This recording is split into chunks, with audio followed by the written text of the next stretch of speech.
সারা বাংলাদেশে বিএনপি যেভাবে নির্যাতিত হয়েছে।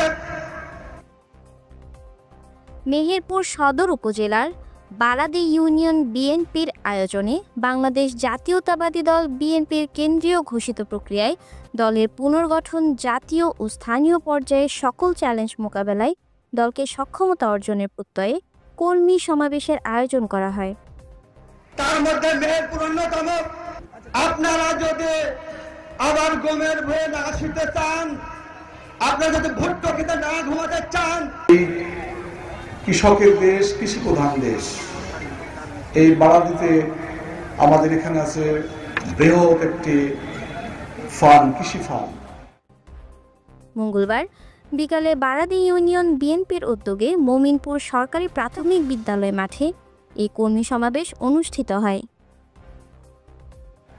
যার ভিতর দিয়ে এখানে কৃষকের অনেক স্বার্থ রক্ষা হয় এবং এখান থেকে অনেক মানুষ। আপনারা যদি কলার বাগানে মশারি পেতে না ঘুমাতে চান, বিএনপির নামধারী কোন নেতা, ব্যক্তিগত কোন নেতা তার নামে স্লোগান দেবেন না। জেলা বিএনপির সদস্য ওমর ফারুক লিটনের সভাপতিত্বে কর্মী সমাবেশে প্রধান অতিথি হিসেবে উপস্থিত ছিলেন মেহেরপুর জেলা বিএনপির আহ্বায়ক জাভেদ মাসুদ মিল্টন।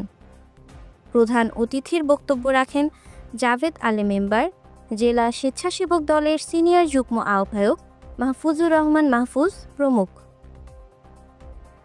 যদি কিছু সুসংবাদ এখান থেকে না নিয়ে যান তাহলে তো মন খারাপ করবে, যে আপনারা বলবেন যে সারাদিন বসে থাকলাম অথচ বিএনপি নেতৃবৃন্দ আমাদের। মেহেরপুর থেকে হামিদুল ইসলামের রিপোর্ট। ঢাকা ইউনিভার্সিটির মেধাবী ছাত্র নেতা জনাব তারেক রহমানের বিশ্বস্ত হাতিয়ার